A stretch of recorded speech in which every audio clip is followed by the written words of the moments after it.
Après 3 ans de mariage, j'étais enfin enceinte. J'allais me rendre à l'endroit où mon mari travaillait avec une boîte de déjeuner à la main pour lui annoncer la bonne nouvelle. Cependant, j'ai fini par être prise pour une maîtresse par sa secrétaire. Elle m'a jeté la nourriture que j'avais préparée dessus, m'a arraché mes vêtements et m'a frappée jusqu'à ce que je fasse une fausse couche. Tu n'es qu'une simple domestique. Comment oses-tu séduire Monsieur Gates et porter son enfant? Aujourd'hui, je vais m'assurer que tu subisses les conséquences d'être une maîtresse, a dit la secrétaire. Après son attaque, elle est allée voir mon mari pour réclamer une récompense. Monsieur Gates, je me suis occupée d'une domestique qui voulait vous séduire. Comment comptez-vous me récompenser? Demanda-t-elle avec arrogance. Récemment, je n'avais pas beaucoup d'appétit et je vomissais tout ce que je mangeais, alors je suis allée à l'hôpital pour un examen. Quand le médecin m'a annoncé que j'étais enceinte, je n'ai pas pu m'empêcher de verser des larmes de joie. Mon mari et moi étions amis d'enfance et nous nous étions mariés après avoir obtenu notre diplôme universitaire, mais nous n'avions pas réussi à avoir un enfant. Il essayait toujours de me réconforter en disant que la grossesse devait venir naturellement et que peut-être notre bébé attendait le bon moment. Enfin, ce moment était arrivé. Madame, vous êtes déjà enceinte de 4 mois. Le fœtus est en bonne santé, mais vous devez éviter tout type de choc externe, m'a dit le docteur avec un sourire bienveillant. J'ai caressé légèrement mon ventre légèrement arrondi et je me suis sentie remplie d'espoir. Pendant longtemps, mes règles avaient été irrégulières et le poids que j'avais pris autour de la taille, je l'avais attribué à une suralimentation. En rentrant à la maison, je n'ai pas pu contenir mon émotion. J'ai préparé un repas et décidé de l'apporter personnellement à mon mari pour lui annoncer la bonne nouvelle.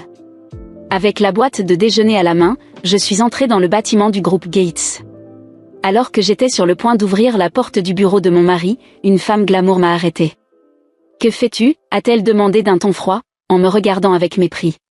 Je lui ai montré la boîte et dit « Je suis venue apporter le déjeuner à Simon ». Devant les autres, je n'aimais pas l'appeler directement mon mari. Elle a poussé un soupir de soulagement et dit avec sarcasme « Ah, donc tu n'es qu'une domestique. Je suis Lily, la secrétaire principale de Monsieur Gates. Donne-moi la boîte et pars. » J'ai secoué la tête. Je ne suis pas une domestique.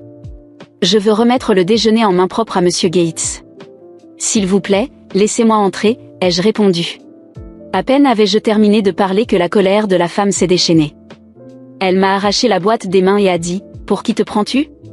Tu n'es qu'une domestique et tu penses pouvoir séduire Monsieur Gates. » Elle m'a traîné dans une salle de réunion, a fermé la porte et m'a donné une violente gifle. Mon visage s'est immédiatement enflé et je suis tombée au sol. Avant que je ne puisse réagir, elle m'a donné un coup de pied à la tête. Mon premier réflexe a été de protéger mon ventre. Je ne me souciais de rien d'autre, juste du bébé que je portais. Lily a ouvert la boîte de déjeuner et m'a jeté le contenu sur la tête. La soupe chaude que j'avais préparée m'a brûlé le cuir chevelu, mais je n'osais pas bouger de peur de blesser le bébé. Après m'avoir humiliée avec la nourriture, elle a commencé à me frapper encore plus fort. Finalement, je n'en pouvais plus et j'ai crié « Je suis la femme de Simon ». Tout à coup, tout est devenu silencieux. Le silence dans la pièce était coupant, trop lourd pour être ignoré. J'attendais que Simon vienne en courant à mes côtés, qu'il me prenne dans ses bras, que sa colère s'abatte sur Lily. Cependant, à ma grande surprise, la première chose qu'il fit fut de faire quelques pas vers Lily, qui tremblait encore, les mains sales et les larmes coulant sur son visage. Il la regarda, ses yeux remplis de confusion, semblait-il, d'empathie. « Lily, ça va ?»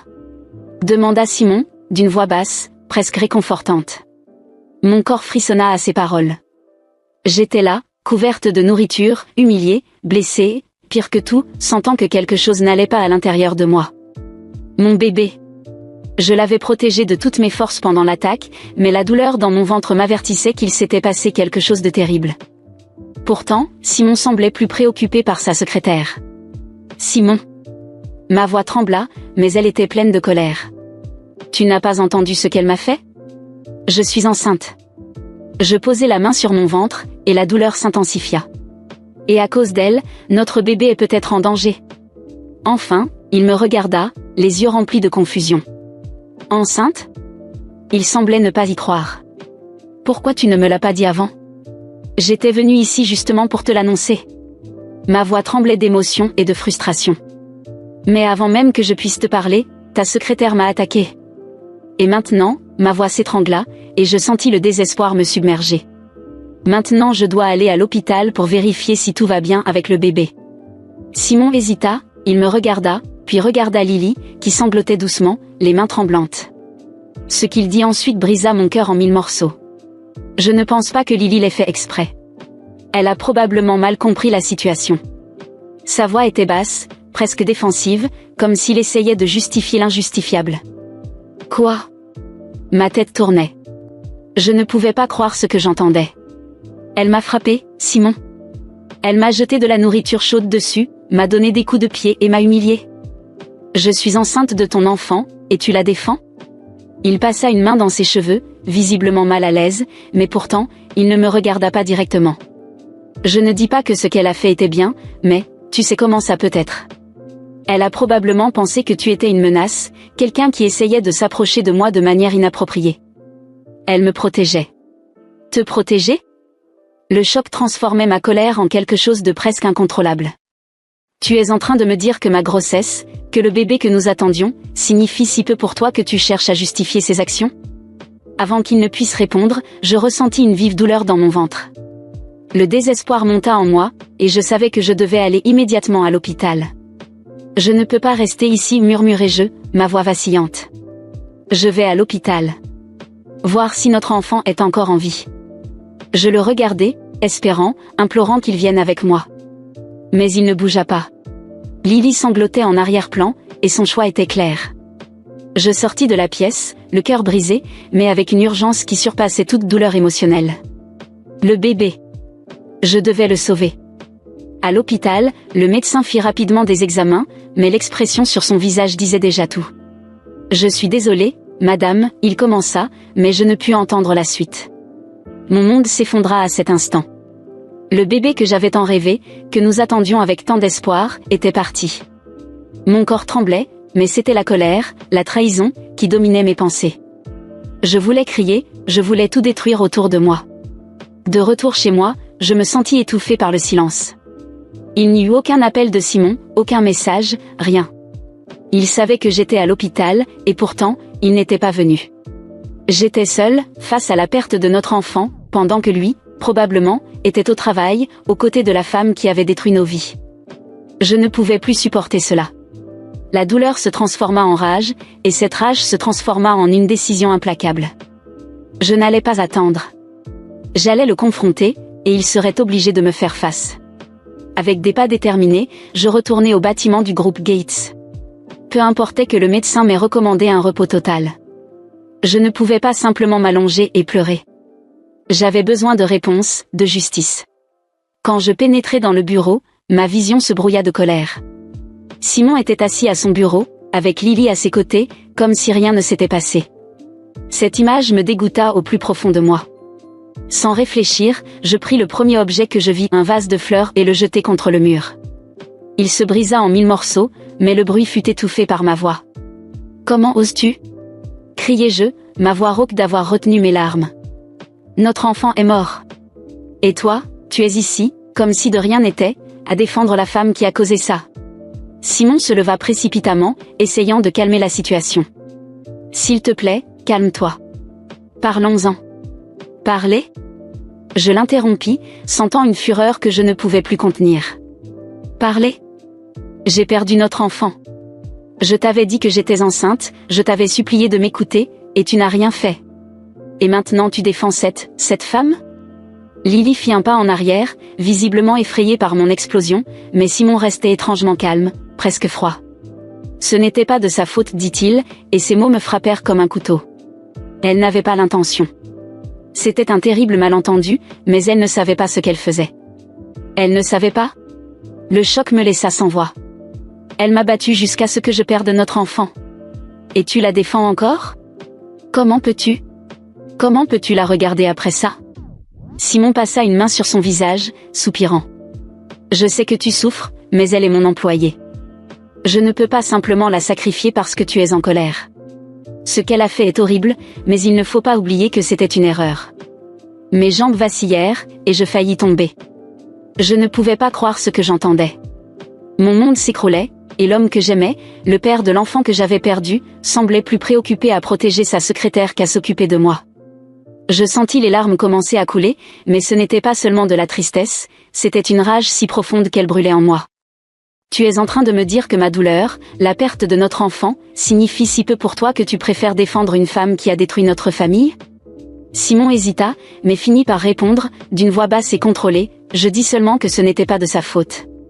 Je ne pouvais plus. C'était la goutte d'eau qui faisait déborder le vase. Le cœur brisé, je me tournai vers la porte, déterminée à ne plus jamais revenir en arrière. Ces mots résonnaient dans ma tête, ce n'était pas de sa faute. Comment pouvait-il dire cela? Comment pouvait-il la choisir, elle, à ma place, à la place de notre enfant? Je quittai le bureau, sachant que quelque chose d'irréparable s'était brisé en moi. Je suis sortie du bureau de Simon avec le cœur lourd et l'esprit en ébullition, mais avec une seule chose en tête, je ne pouvais pas laisser cela impuni. Mon bébé était mort, et la femme qui l'avait tué de ses propres mains travaillait encore aux côtés de mon mari, sans subir aucune conséquence. Il pouvait être prêt à lui pardonner, mais pas moi. Pas après tout ce qu'elle m'avait fait endurer. J'ai décidé que, si Simon ne prenait pas de mesures, je le ferais. J'ai pris un taxi et me suis rendue directement au commissariat. En arrivant, j'ai déposé une plainte contre Lily. J'ai tout expliqué dans les moindres détails, depuis le moment où elle m'a confrontée dans le bureau jusqu'à l'agression qui m'a fait perdre mon bébé. Le policier qui m'a écouté semblait horrifié, et au fur et à mesure que je racontais mon histoire, j'avais l'impression de reprendre un peu le contrôle de la situation. Je savais que le processus serait long, mais savoir qu'elle ferait face à la justice me soulageait déjà. Ce soir-là, je suis rentrée seule à la maison. Simon n'a pas appelé, il n'a pas envoyé de message, rien. J'ai passé des heures allongée dans mon lit, la colère et le deuil se mélangeant dans mon cœur, jusqu'à ce que l'épuisement finisse par l'emporter. Le lendemain matin, alors que je tentais de rassembler mes forces pour commencer la journée, mon téléphone a sonné. Le nom de Simon a clignoté sur l'écran, mais avant que je ne puisse décider si je devais répondre ou non, l'appel s'est coupé. Peu après, plusieurs messages ont commencé à arriver, tous de la même source. Réponds. J'ai besoin de te parler, maintenant. Qu'est-ce que tu as fait? Je les ai lus sans répondre, jusqu'à ce qu'une nouvelle notification apparaisse. Viens au bureau. Tout de suite. J'ai pris une grande inspiration et me suis préparée. Quelque chose me disait que cela n'allait pas bien se passer. En arrivant au bâtiment, je n'avais pas encore franchi la porte que Simon hurlait déjà. Qu'est-ce que tu as fait? Il était furieux. Tout d'un coup, j'ai eu l'impression d'être transportée dans un autre monde, où l'homme que j'avais autrefois aimé était désormais un étranger pour moi. La police était présente au bureau, et Lily était menottée, pleurant et appelant Simon. Comment as-tu pu faire ça? A-t-il continué en me fixant avec colère. Tu as vraiment appelé la police? Ce n'était pas nécessaire. Tu exagères. Il gesticulait, essayant clairement de maîtriser ses émotions. Lily n'a jamais voulu te faire de mal. Elle a fait une erreur. C'était aussi de ta faute, tu n'as rien dit. Ces mots m'ont transpercé comme une lame. Il me reprochait ce qui s'était passé? Mon corps s'est figé un instant, et j'ai senti que tout ce que je croyais comprendre commençait à prendre un tout autre sens. Chaque geste, chaque parole de Simon, ses tentatives de justifier Lily, tout devenait clair maintenant. Peu à peu, le puzzle se complétait dans mon esprit. Ils ont une liaison, ai-je pensé. L'idée s'est peu à peu consolidée. Cette protection exagérée, la manière dont il s'était soucié d'elle avant même de me demander comment j'allais. Il y avait quelque chose de plus. Je me suis tournée vers Simon, ressentant une froideur que je n'avais jamais ressentie auparavant. Simon, ma voix était basse, mais ferme. Tu as une liaison avec elle, n'est-ce pas? Il est resté immobile pendant une seconde, comme s'il cherchait les bons mots. J'ai vu son visage se durcir, comme s'il allait nier. Mais, après une longue pause, ses épaules se sont affaissées. Il a hésité, puis a murmuré, oui. Ces 3 lettres ont résonné dans la pièce, et j'ai senti mon cœur se briser. Je le savais. Au fond de moi, je l'avais toujours su, mais l'entendre à voix haute rendait tout cela encore plus réel. Simon, l'homme avec qui j'avais rêvé de fonder une famille, l'homme avec qui j'avais partagé tant d'années de ma vie, avait une liaison avec la femme qui avait détruit notre avenir. La colère bouillonnait en moi, mais au lieu d'exploser, j'ai ressenti une étrange sérénité m'envahir. Je savais ce que je devais faire. Je demande le divorce, ai-je dit, chaque mot sortant avec une fermeté qui m'a surprise. Et je ne veux plus jamais que tu me regardes. Ne t'approche plus jamais de moi. Simon a ouvert la bouche pour parler, mais je ne lui en ai pas laissé l'occasion. Il n'y a plus rien à dire, Simon. C'est fini. Je me suis retournée et suis sortie du bureau, ressentant un mélange de soulagement et de tristesse. En franchissant cette porte, une partie de moi s'était brisée à jamais, mais une autre, plus forte, commençait à se reconstruire. J'ai immédiatement contacté un avocat. J'ai expliqué toute la situation et demandé à entamer la procédure de divorce, en veillant bien sûr à obtenir la moitié des biens de Simon. S'il pensait qu'il s'en sortirait indemne, il se trompait lourdement. Les mois qui ont suivi ont été difficiles. Les audiences au tribunal, la pression du divorce et le sentiment constant de trahison m'ont épuisé. Mais à la fin du processus, j'ai obtenu ce qui me revenait de droit. La moitié de tout. Le verdict a été dur pour Simon, et le voir affronter les conséquences de ses actions m'a apporté un sentiment de justice. Finalement, après des mois de lutte, le divorce a été prononcé, et je suis sortie de cette relation la tête haute, déterminée à recommencer ma vie. Il n'y avait plus de place pour Simon, pour Lily, ni pour cette douleur. J'ai décidé que plus jamais quelqu'un comme lui ne me ferait souffrir. Ce chapitre de ma vie était clos, et je me sentais prête à commencer une nouvelle vie, sans jamais entendre à nouveau le nom de Simon. Aujourd'hui, avec une nouvelle vie devant moi, je me sens plus forte que jamais. Ce que j'ai perdu ne reviendra jamais, mais ce que j'ai gagné en courage et en force est quelque chose que personne ne pourra jamais m'enlever. J'avais recommencé, et plus jamais je ne regarderai en arrière. Même si j'ai repris le cours de ma vie, je ne me suis jamais complètement remise de la perte de mon bébé. La douleur de ce qui aurait pu être me hante encore dans les moments de silence. Parfois, lorsque je voyais une mère avec son petit enfant, je me surprenais à imaginer comment aurait été mon enfant, comment il aurait grandi, le son de son rire, l'éclat de ses yeux. Je savais que je ne pouvais pas changer le passé, mais le vide laissé par cette perte a toujours été là, une marque invisible que j'ai portée avec moi toutes ces années. Avec le temps, ma vie a commencé à prendre une nouvelle direction. Je me suis consacrée à mon travail, je me suis reconnectée avec des amis que j'avais perdus durant le tumulte du divorce et j'ai essayé de trouver la paix dans les petites choses du quotidien. Je me suis reconstruite du mieux que je pouvais. Mais le deuil de ce bébé ne m'a jamais complètement quittée. J'ai appris à vivre avec, comme une ombre constante qui, bien que discrète, n'a jamais totalement disparu. Ce n'est que quelques années plus tard qu'un événement inattendu s'est produit. J'ai rencontré un homme. Un homme bon, gentil et patient. Différent de Simon à bien des égards. Je l'ai rencontré par l'intermédiaire d'amis communs, au début, j'étais prudente. Mon cœur était encore marqué, et j'avais peur de m'ouvrir à nouveau, de faire confiance. Mais lui, avec sa patience et sa bonté, ne m'a jamais forcée. Il m'a montré qu'il y avait encore de la place pour l'amour, pour la confiance, même après tant de douleur. Le temps a passé, et avec lui, notre relation s'est renforcée. Et puis, quelque chose que je n'aurais jamais cru possible s'est produit. J'étais enceinte. Lorsque le médecin a confirmé la nouvelle, j'ai ressenti un mélange d'émotions si intense que j'ai pleuré. Il y avait bien sûr de la joie. Mais il y avait aussi de la peur. Je craignais que, d'une manière ou d'une autre, la tragédie ne se reproduise. Mais cet homme, mon nouveau compagnon, est resté à mes côtés à chaque étape, m'assurant que cette fois-ci, ce serait différent. Il m'a soutenue, m'a réconforté dans les moments d'incertitude et, plus important encore, il m'a donné la force de croire que je méritais à nouveau d'être heureuse. Les mois de grossesse ont été tendus, mais aussi remplis d'espoir. À chaque échographie, à chaque mouvement du bébé dans mon ventre, je ressentais une connexion profonde avec cette nouvelle vie qui grandissait en moi. Et, même si cela me faisait mal de l'admettre, je sentais l'absence du bébé que j'avais perdu. Cette cicatrice émotionnelle était encore là. Certaines nuits, je me surprenais à penser à lui, à imaginer ce que cela aurait été d'avoir les deux, côte à côte. Enfin, le jour est arrivé. Après une longue attente, j'ai donné naissance à un beau petit garçon. Quand je l'ai tenu dans mes bras pour la première fois, j'ai ressenti une paix que je n'avais pas connue depuis longtemps. Il était parfait. Ses petites mains, ses yeux curieux, tout en lui était un miracle. C'était comme si, pendant un moment, toute la douleur que j'avais portée pendant ces années s'était dissipée. J'ai pleuré de joie, mais aussi de nostalgie, de chagrin pour ce que j'avais perdu.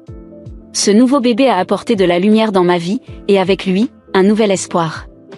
Mon cœur garde encore des cicatrices du passé, et je ressentirai toujours l'absence du premier bébé, celui que je n'ai jamais pu tenir. Mais d'une manière ou d'une autre, l'amour pour mon nouvel enfant ne remplace pas cette douleur, il l'accommode simplement, me montrant qu'il est possible d'avoir de l'espoir et d'avancer, même en portant les ombres de ce qui est parti. Aujourd'hui, je suis la mère d'un merveilleux petit garçon, et malgré tout, je suis en paix. Je pense encore au bébé que j'ai perdu, et je le porterai toujours avec moi, dans mon cœur. Mais maintenant, je sais que la vie peut, en effet, nous donner des secondes chances. Avec mon nouveau compagnon et mon fils, j'ai trouvé un bonheur que je n'aurais jamais cru possible. La douleur du passé ne disparaît pas, mais aujourd'hui, elle coexiste avec la joie d'une nouvelle vie, d'une nouvelle histoire.